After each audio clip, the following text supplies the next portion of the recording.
इल्जाम ते मुकदमे मेरी सेहत ते कोई असर नहीं। अगर ये समझते कि मेरा मनोबल देख सकणगे, दे आर 100% रॉन्ग। ਅਸੀਂ ਅਲਟੀਮੇਟ ਜਿਹੜੀ ਜਿੱਤ ਹੈ ਨਾ ਉਹ ਸੱਚ ਦੀ ਹੋਵੇਗੀ। ਇਹ ਜਿਹੜੀ ਸ਼ਰਾਰਤ ਰਚੀਗੀ ਨਾ ਮੇਰੇ ਖਿਲਾਫ, ਮੈਂ ਸਹੀ ਸਮੇਂ ਤੇ ਆਣ ਕੇ ਉਹਦਾ ਪਰਦਾਫਾਸ਼ ਕਰੂੰਗਾ। ਇਹ ਪੋਲੀਟੀਕਲ ਕਨਸਪੀਰੇਸੀ ਹੋਈ ਆ। ਬੀਜੇਪੀ ਤਾਂ ਮੇਰੇ ਖਿਲਾਫ ਸੀਗੀ ਸਾਡੇ ਆਸਤੀਨ ਦੇ ਸਾਂਭ, ਸਾਡੇ ਆਪਣੀ ਕਾਂਗਰਸ ਦੀ ਬੁੱਕਲ ਵਿੱਚ ਬਹਿ ਕੇ ਜਿਹੜਾ ਮੇਰੇ ਖਿਲਾਫ ਕਰ ਰਹੇ ਨੇ। ਆਉਣ ਵਾਲੇ ਸਮੇਂ ਤੇ ਮੈਂ ਉਹਨਾਂ ਨੂੰ ਬੇਨਕਾਬ ਕਰੂੰਗਾ ਔਰ ਮੇਰੀ ਲੜਾਈ ਸੱਚ ਦੇ ਵਾਸਤੇ ਜਾਰੀ ਰਹੇਗੀ।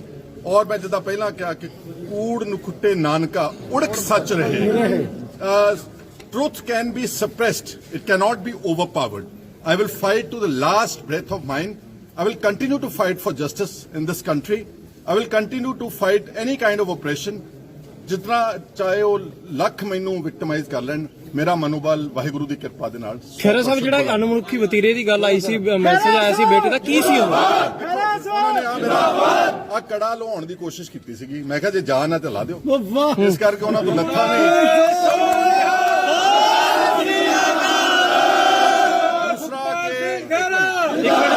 ਇੱਕ ਮਿੰਟ ਉਹ ਵੀਰ ਇੱਕ ਮਿੰਟ ਯਾਰ, ਜਿਹੜੇ ਗਰਾਊਂਡਸ ਆਫ ਅਰੈਸਟ ਨੇ ਸਾਨੂੰ ਦਿੱਤੇ ਨਹੀਂਗੇ ਕਿਸੇ ਨੇ ਅੱਜ ਤੱਕ, ਸਿਰਫ ਦਿਖਾਏ ਨੇ। ਤੁਸੀਂ ਦੇਖੋ ਕਿੰਨੀ ਗੈਰ ਕਾਨੂੰਨੀ ਗੱਲ ਹੈਗੀ ਆ ਕਿ ਤੁਹਾਨੂੰ ਗ੍ਰਿਫਤਾਰ ਕਰ ਰਹੇ ਨੇ, ਤੁਹਾਨੂੰ ਦੱਸ ਵੀ ਨਹੀਂ ਰਹੇ ਕਦ ਲਈ ਗ੍ਰਿਫਤਾਰ ਕੀਤਾ ਜਾ ਰਿਹਾ। ਮੇਰੇ ਵਕੀਲ ਕੋ ਕੋਈ ਜਿਹੜੀ ECIR ਰਜਿਸਟਰ ਕੀਤੀ ਆ ਈਡੀ ਨੇ, ਉਹਦੀ ਕਾਪੀ ਨਹੀਂ ਦਿੱਤੀ, ਗਰਾਊਂਡਸ ਆਫ ਅਰੈਸਟ ਨਹੀਂ ਦਿੱਤੇ, ਸਿਰਫ ਪੜਾਏ। ਉਹਦੇ ਚ ਇੱਕ ਗੱਲ ਮੈਨੂੰ ਨਜ਼ਰ ਆ ਰਹੀ ਸੀਗੀ ਕਿ ਜੀ ਇੱਕ ਮਿੰਟ ਮੇਰੇ ਖਿਲਾਫ ਆ ਰਹੀ ਸੀ ਜੀ ਕਿ ਜੀ ਇਹਨਾਂ ਨੇ ਆਮ ਆਦਮੀ ਪਾਰਟੀ ਦੇ ਨਾਮ ਤੇ ਬਾਹਰੋਂ ਪੈਸੇ ਇਕੱਠੇ ਕੀਤੇ। ਮੈਂ ਤੁਹਾਡੇ ਸਾਹਮਣੇ ਕਹਿ ਰਿਹਾ ਕਿ ਮੇਰਾ ਟੂਰ ਆਮ ਆਦਮੀ ਪਾਰਟੀ ਵੱਲੋਂ ਸਪਾਂਸਰਡ ਸੀਗਾ, ਉਹਨਾਂ ਦੀ ਆਰਗੇਨਾਈਜੇਸ਼ਨ ਨੇ ਸਪਾਂਸਰ ਕੀਤਾ। ਮੈਂ 16 ਸ਼ਹਿਰਾਂ ਦਾ ਟੂਰ ਕੀਤਾ, ਉਹਦੇ ਪੋਸਟਰ ਜਾਰੀ ਕੀਤੇ। ਉਹਨਾਂ ਨੇ ਆਮ ਆਦਮੀ ਪਾਰਟੀ ਆਫੀਸ਼ੀਅਲ ਜਿਹੜਾ ਪੇਜ ਆ USA ਦਾ, ਉਹਦੇ ਵੈਰੀਫਾਈਡ 1.5 ਲੱਖ ਫਾਲੋਅਰਸ ਆ, ਉਹਦੇ ਤੇ ਮੇਰੇ ਪੋਸਟਰ ਸ਼ੇਅਰ ਕੀਤੇ, ਟੇਬਲ ਲੱਗਦੇ ਸੀ। ਉਹਨਾਂ ਦੇ ਵੋਲੰਟੀਅਰ ਪੈਸੇ ਇਕੱਠੇ ਕਰਦੇ ਸੀਗੇ।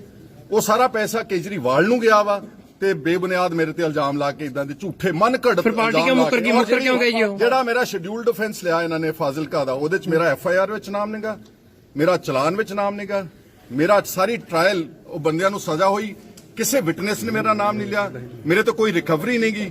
ਉਸੇ ਹੀ ਸ਼ਡਿਊਲਡ ਅਫੈਂਸ ਨੂੰ ਬਣਾ ਕੇ ਮੇਰੇ ਖਿਲਾਫ ਜੋ ਕਾਰਵਾਈ ਕੀਤੀ। ਔਰ ਸਭ ਤੋਂ ਵੱਡੀ ਗੱਲ ਕਿ ਸੁਪਰੀਮ ਕੋਰਟ ਨੇ NDPS ਦਾ ਫਾਜ਼ਿਲਕਾ ਦਾ ਕੇਸ ਸਟੇ ਕੀਤਾ ਹੋਇਆ। ਇਹਦੇ ਨਾਲੋਂ ਜ਼ਿਆਦਾ ਅਨਿਆਏ ਤੇ ਹਨੇਰਗਰਦੀ ਇਸ ਦੇਸ਼ ਵਿੱਚ ਨਹੀਂ ਹੋ ਸਕਦੀ। ਮੈਨੂੰ ਦੁੱਖ ਇਸ ਗੱਲ ਦਾ ਥੋੜਾ ਜਿਹਾ ਕਿ ਮੈਨੂੰ ਫਖਰ ਆ ਕਿ ਮੈਂ ਆਪਣੇ ਸੂਬੇ ਦੇ ਲੋਕਾਂ ਲਈ ਲੜਦਾ, ਕਿਸਾਨਾਂ ਲਈ, ਔਰ ਹਰ ਗੱਲ ਬੇਇਨਸਾਫੀ ਦੀ ਮੈਂ ਡਟ ਕੇ ਲੜਾਈ ਲੜੀ ਆ। ਇਹ ਜਿਹੜੇ ਮੇਰੇ ਖਿਲਾਫ ਇਲਜ਼ਾਮ ਤੇ ਮੁਕਦਮੇ, ਇਹ ਮੇਰੀ ਸਿਹਤ ਤੇ ਕੋਈ ਅਸਰ ਨਹੀਂ। ਅਗਰ ਇਹ ਸਮਝਦੇ ਕਿ ਮੇਰਾ ਮਨੋਬਲ ਦੇਖ ਸਕਣਗੇ, ਦੇ ਆਰ 100% ਰੌਂਗ। ਅਸੀਂ ਅਲਟੀਮੇਟ ਜਿਹੜੀ ਜਿੱਤ ਹੈ ਨਾ ਉਹ ਸੱਚ ਦੀ ਹੋਵੇਗੀ। ਇਹ ਜਿਹੜੀ ਸ਼ਰਾਰਤ ਰਚੀਗੀ ਨਾ ਮੇਰੇ ਖਿਲਾਫ, ਮੈਂ ਸਹੀ ਸਮੇਂ ਤੇ ਆਣ ਕੇ ਉਹਦਾ ਪਰਦਾਫਾਸ਼ ਕਰੂੰਗਾ। ਇਹ ਪੋਲੀਟੀਕਲ ਕਨਸਪੀਰੇਸੀ ਹੋਈ ਆ। ਬੀਜੇਪੀ ਤਾਂ ਮੇਰੇ ਖਿਲਾਫ ਸੀਗੀ ਸਾਡੇ ਆਸਤੀਨ ਦੇ ਸਾਂਭ, ਸਾਡੇ ਆਪਣੀ ਕਾਂਗਰਸ ਦੀ ਬੁੱਕਲ ਵਿੱਚ ਬਹਿ ਕੇ ਜਿਹੜਾ ਮੇਰੇ ਖਿਲਾਫ ਕਰ ਰਹੇ ਨੇ। ਆਉਣ ਵਾਲੇ ਸਮੇਂ ਤੇ ਮੈਂ ਉਹਨਾਂ ਨੂੰ ਬੇਨਕਾਬ ਕਰੂੰਗਾ ਔਰ ਮੇਰੀ ਲੜਾਈ ਸੱਚ ਦੇ ਵਾਸਤੇ ਜਾਰੀ ਰਹੇਗੀ। ਔਰ ਮੈਂ ਜਿੱਦਾਂ ਪਹਿਲਾਂ ਕਿਹਾ ਕਿ ਕੂੜ ਨੁਖੁੱਟੇ ਨਾਨਕਾ ਉੜਕ ਸੱਚ ਰਹੇ। Truth can be suppressed, it can not be overpowered. I will fight to the last breath of mine. I will continue to fight for justice in this country. I will continue to fight any kind of operation, जितना चाहे वो लख मैनू victimise कर लैन। मेरा मनोबल वाहिगुरू की कृपा दे नाल। खैरा साहब जिहड़ा अनमुखी वतीरे की गल आई सी, मैसेज आया सी बेटे दा, की सी ਉਹ? ਆ ਕੜਾ ਲਾਉਣ ਦੀ ਕੋਸ਼ਿਸ਼ ਕੀਤੀ ਸੀਗੀ। ਮੈਂ ਕਿਹਾ ਜੇ ਜਾਨ ਹੈ ਤੇ ਲਾ ਦਿਓ, ਇਸ ਕਰਕੇ ਉਹਨਾਂ ਤੋਂ ਲੱਥਾ ਨਹੀਂ।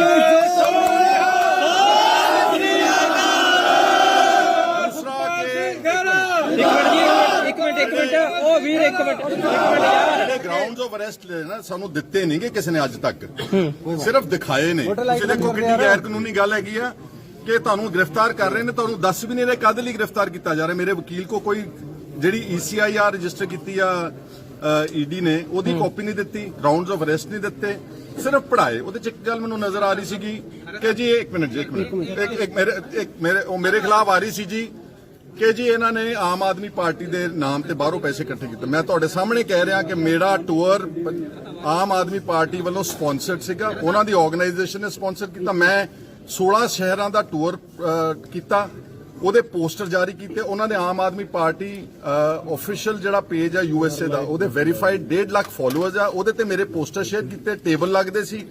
ਉਹਨਾਂ ਦੇ ਵੋਲੰਟੀਅਰ ਪੈਸੇ ਇਕੱਠੇ ਕਰਦੇ ਸੀਗੇ। ਉਹ ਸਾਰਾ ਪੈਸਾ ਕੇਜਰੀਵਾਲ ਨੂੰ ਗਿਆ ਵਾ ਤੇ ਬੇਬੁਨਿਆਦ ਮੇਰੇ ਤੇ ਇਲਜ਼ਾਮ ਲਾ ਕੇ ਇਦਾਂ ਦੇ ਝੂਠੇ ਮਨ ਘੜਤ ਫਿਰ ਪਾਰਟੀ ਕਿਉਂ ਮੁੱਕਰ ਗਈ? ਮੁੱਕਰ ਕਿਉਂ ਗਈ ਉਹ? ਜਿਹੜਾ ਮੇਰਾ ਸ਼ਡਿਊਲਡ ਆਫੈਂਸ ਲਿਆ ਇਹਨਾਂ ਨੇ ਫਾਜ਼ਿਲਕਾ ਦਾ, ਉਹਦੇ ਚ ਮੇਰਾ FIR ਵਿੱਚ ਨਾਮ ਨਹੀਂਗਾ, ਮੇਰਾ ਚਲਾਨ ਵਿੱਚ ਨਾਮ ਨਹੀਂਗਾ, ਮੇਰਾ ਸਾਰੀ ਟ੍ਰਾਇਲ ਉਹ ਬੰਦਿਆਂ ਨੂੰ ਸਜ਼ਾ ਹੋਈ, ਕਿਸੇ ਵਿਟਨੈਸ ਨੇ ਮੇਰਾ ਨਾਮ ਨਹੀਂ ਲਿਆ, ਮੇਰੇ ਤੋਂ ਕੋਈ ਰਿਕਵਰੀ ਨਹੀਂ ਗਈ। ਉਸੇ ਸ਼ਡਿਊਲਡ ਆਫੈਂਸ ਨੂੰ ਬਣਾ ਕੇ ਮੇਰੇ ਖਿਲਾਫ ਜੋ ਕਾਰਵਾਈ ਕੀਤੀ ਔਰ ਸਭ ਤੋਂ ਵੱਡੀ ਗੱਲ ਕਿ ਸੁਪਰੀਮ ਕੋਰਟ ਆਪ ਮੁੱਕਰੀ ਕਿਉਂ ਹੈ ਜੀ? ਸੁਪਰੀਮ ਕੋਰਟ ਨੇ NDPS ਦਾ ਫਾਜ਼ਿਲਕਾ ਦਾ ਕੇਸ ਸਟੇ ਕੀਤਾ ਹੋਇਆ। ਇਹਦੇ ਨਾਲੋਂ ਜ਼ਿਆਦਾ ਅਨਿਆਏ ਤੇ ਹਨੇਰਗਰਦੀ ਇਸ ਦੇਸ਼ ਵਿੱਚ ਨਹੀਂ ਹੋ ਸਕਦੀ। ਮੈਨੂੰ ਦੁੱਖ ਇਸ ਗੱਲ ਦਾ ਥੋੜਾ ਜਿਹਾ ਕਿ ਮੈਨੂੰ ਫਖਰ ਆ ਕਿ ਮੈਂ ਆਪਣੇ ਸੂਬੇ ਦੇ ਲੋਕਾਂ ਲਈ ਲੜਦਾ, ਕਿਸਾਨਾਂ ਲਈ, ਔਰ ਹਰ ਗੱਲ ਬੇਇਨਸਾਫੀ ਦੀ ਮੈਂ ਡਟ ਕੇ ਲੜਾਈ ਲੜੀ ਹੈ। ਇਹ ਜਿਹੜੇ ਮੇਰੇ ਖਿਲਾਫ ਇਲਜ਼ਾਮ ਤੇ ਮੁਕੱਦਮੇ, ਇਹ ਮੇਰੀ ਸਿਹਤ ਤੇ ਕੋਈ ਅਸਰ ਨਹੀਂ। ਅਗਰ ਇਹ ਸਮਝਦੇ ਕਿ ਮੇਰਾ ਮਨੋਬਲ ਦੇਖ ਸਕਣਗੇ, ਯੂ ਆਰ 100% ਰੋਂਗ। ਅਸੀਂ ਅਲਟੀਮੇਟ ਜਿਹੜੀ ਜਿੱਤ ਹੈ ਨਾ, ਉਹ ਸੱਚ ਦੀ ਹੋਵੇਗੀ। ਇਹ ਜਿਹੜੀ ਸ਼ਰਾਰਤ ਰਚੀਗੀ ਨਾ ਮੇਰੇ ਖਿਲਾਫ, ਮੈਂ ਸਹੀ ਸਮੇਂ ਤੇ ਆਣ ਕੇ ਉਹਦਾ ਪਰਦਾਫਾਸ਼ ਕਰੂੰਗਾ। ਇਹ ਪੋਲੀਟੀਕਲ ਕਨਸਪੀਰੇਸੀ ਹੋਈ ਆ। ਬੀਜੇਪੀ ਤਾਂ ਮੇਰੇ ਖਿਲਾਫ ਸੀਗੀ ਸਾਡੇ ਆਸਤੀਨ ਦੇ ਸਾਂਭ, ਸਾਡੇ ਆਪਣੀ ਕਾਂਗਰਸ ਦੇ ਬੁੱਕਲ ਵਿੱਚ ਬਹਿ ਕੇ ਜਿਹੜਾ ਮੇਰੇ ਖਿਲਾਫ ਕਰ ਰਹੇ ਨੇ, ਆਉਣ ਵਾਲੇ ਸਮੇਂ ਤੇ ਮੈਂ ਉਹਨਾਂ ਨੂੰ ਬੇਨਕਾਬ ਕਰੂੰਗਾ ਔਰ ਮੇਰੀ ਲੜਾਈ ਸੱਚ ਦੇ ਵਾਸਤੇ ਜਾਰੀ ਰਹੇਗੀ। ਔਰ ਮੈਂ ਜਿੱਦਾਂ ਪਹਿਲਾਂ ਕਿਹਾ ਕਿ ਕੂੜ ਨਖੁੱਟੇ ਨਾਨਕਾ ਉੜਕ ਸੱਚ ਰਹੇ। Truth can be suppressed. It cannot be overpowered. I will fight to the last breath of mine. I will continue to fight for justice in this country. I will continue to fight any kind of oppression. ਜਿਤਨਾ ਚਾਹੇ ਉਹ ਲੱਖ ਮੈਨੂੰ ਵਿਕਟਮਾਈਜ਼ ਕਰ ਲੈਣ, ਮੇਰਾ ਮਨੋਬਲ ਵਾਹਿਗੁਰੂ ਦੀ ਕਿਰਪਾ ਦੇ ਨਾਲ। ਖਹਿਰਾ ਸਾਹਿਬ, ਜਿਹੜਾ ਅਨਮਨੁੱਖੀ ਵਤੀਰੇ ਦੀ ਗੱਲ ਆਈ ਸੀ, ਮੈਸੇਜ ਆਇਆ ਸੀ ਬੇਟੇ ਦਾ, ਕੀ ਸੀ ਉਹ?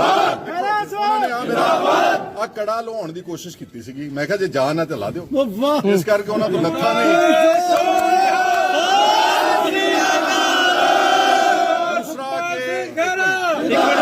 ਇੱਕ ਮਿੰਟ ਉਹ ਵੀਰ ਇੱਕ ਮਿੰਟ ਯਾਰ, ਗਰਾਊਂਡਸ ਆਫ ਅਰੈਸਟ ਨਾ ਸਾਨੂੰ ਦਿੱਤੇ ਨਹੀਂਗੇ ਕਿਸੇ ਨੇ ਅੱਜ ਤੱਕ, ਸਿਰਫ ਦਿਖਾਏ ਨੇ। ਤੁਸੀਂ ਦੇਖੋ ਕਿੰਨੀ ਗੈਰ ਕਾਨੂੰਨੀ ਗੱਲ ਹੈਗੀ ਆ ਕਿ ਤੁਹਾਨੂੰ ਗ੍ਰਿਫਤਾਰ ਕਰ ਰਹੇ ਨੇ, ਤੁਹਾਨੂੰ ਦੱਸ ਵੀ ਨਹੀਂ ਰਹੇ ਕਦ ਲਈ ਗ੍ਰਿਫਤਾਰ ਕੀਤਾ ਜਾ ਰਿਹਾ। ਮੇਰੇ ਵਕੀਲ ਕੋ ਕੋਈ ਜਿਹੜੀ ECIR ਰਜਿਸਟਰ ਕੀਤੀ ਆ ED ਨੇ, ਉਹਦੀ ਕਾਪੀ ਨਹੀਂ ਦਿੱਤੀ, ਗਰਾਊਂਡਸ ਆਫ ਅਰੈਸਟ ਨਹੀਂ ਦਿੱਤੇ, ਸਿਰਫ ਪੜਾਏ। ਉਹਦੇ ਚ ਇੱਕ ਗੱਲ ਮੈਨੂੰ ਨਜ਼ਰ ਆ ਰਹੀ ਸੀਗੀ ਕਿ ਜੀ ਇੱਕ ਮਿੰਟ ਮੇਰੇ ਖਿਲਾਫ ਆ ਰਹੀ ਸੀ ਜੀ ਕਿ ਜੀ ਇਹਨਾਂ ਨੇ ਆਮ ਆਦਮੀ ਪਾਰਟੀ ਦੇ ਨਾਮ ਤੇ ਬਾਹਰੋਂ ਪੈਸੇ ਇਕੱਠੇ ਕੀਤੇ। ਮੈਂ ਤੁਹਾਡੇ ਸਾਹਮਣੇ ਕਹਿ ਰਿਹਾ ਕਿ ਮੇਰਾ ਟੂਰ ਆਮ ਆਦਮੀ ਪਾਰਟੀ ਵੱਲੋਂ ਸਪਾਂਸਰਡ ਸੀਗਾ, ਉਹਨਾਂ ਦੀ ਆਰਗੇਨਾਈਜੇਸ਼ਨ ਨੇ ਸਪਾਂਸਰ ਕੀਤਾ। ਮੈਂ 16 ਸ਼ਹਿਰਾਂ ਦਾ ਟੂਰ ਕੀਤਾ, ਉਹਦੇ ਪੋਸਟਰ ਜਾਰੀ ਕੀਤੇ। ਉਹਨਾਂ ਨੇ ਆਮ ਆਦਮੀ ਪਾਰਟੀ ਆਫੀਸ਼ੀਅਲ ਜਿਹੜਾ ਪੇਜ ਆ USA ਦਾ, ਉਹਦੇ ਵੈਰੀਫਾਈਡ 1.5 ਲੱਖ ਫਾਲੋਅਰਸ ਆ, ਉਹਦੇ ਤੇ ਮੇਰੇ ਪੋਸਟਰ ਸ਼ੇਅਰ ਕੀਤੇ, ਟੇਬਲ ਲੱਗਦੇ ਸੀ, ਉਹਨਾਂ ਦੇ ਵੋਲੰਟੀਅਰ ਪੈਸੇ ਇਕੱਠੇ ਕਰਦੇ ਸੀਗੇ। ਉਹ ਸਾਰਾ ਪੈਸਾ ਕੇਜਰੀਵਾਲ ਨੂੰ ਗਿਆ ਵਾ ਤੇ ਬੇਬੁਨਿਆਦ ਮੇਰੇ ਤੇ ਇਲਜ਼ਾਮ ਲਾ ਕੇ ਇਦਾਂ ਦੇ ਝੂਠੇ ਮਨ ਘੜਤ। ਫਿਰ ਪਾਰਟੀ ਕਿਉਂ ਮੁੱਕਰ ਗਈ? ਮੁੱਕਰ ਕਿਉਂ ਗਈ ਉਹ? ਜਿਹੜਾ ਮੇਰਾ ਸ਼ਡਿਊਲਡ ਆਫੈਂਸ ਲਿਆ ਇਹਨਾਂ ਨੇ ਫਾਜ਼ਿਲਕਾ ਦਾ, ਉਹਦੇ ਚ ਮੇਰਾ FIR ਵਿੱਚ ਨਾਮ ਨਹੀਂਗਾ, ਮੇਰਾ ਚਲਾਨ ਵਿੱਚ ਨਾਮ ਨਹੀਂਗਾ, ਮੇਰਾ ਸਾਰੀ ਟ੍ਰਾਇਲ ਉਹ ਬੰਦਿਆਂ ਨੂੰ ਸਜ਼ਾ ਹੋਈ, ਕਿਸੇ ਵਿਟਨੈਸ ਨੇ ਮੇਰਾ ਨਾਮ ਨਹੀਂ ਲਿਆ, ਮੇਰੇ ਤੋਂ ਕੋਈ ਰਿਕਵਰੀ ਨਹੀਂ ਗਈ। ਉਸੇ ਸ਼ਡਿਊਲਡ ਆਫੈਂਸ ਨੂੰ ਬਣਾ ਕੇ ਮੇਰੇ ਖਿਲਾਫ ਜੋ ਕਾਰਵਾਈ ਕੀਤੀ ਔਰ ਸਭ ਤੋਂ ਵੱਡੀ ਗੱਲ ਕਿ ਸੁਪਰੀਮ ਕੋਰਟ ਆਪ ਮੁੱਕਰੀ ਕਿਉਂ ਹੈ ਜੀ? ਸੁਪਰੀਮ ਕੋਰਟ ਨੇ NDPS ਦਾ ਫਾਜ਼ਿਲਕਾ ਦਾ ਕੇਸ ਸਟੇ ਕੀਤਾ ਹੋਇਆ। ਇਹਦੇ ਨਾਲੋਂ ਜ਼ਿਆਦਾ ਅਨਿਆਏ ਤੇ ਹਨੇਰਗਰਦੀ ਇਸ ਦੇਸ਼ ਵਿੱਚ ਨਹੀਂ ਹੋ ਸਕਦੀ। ਮੈਨੂੰ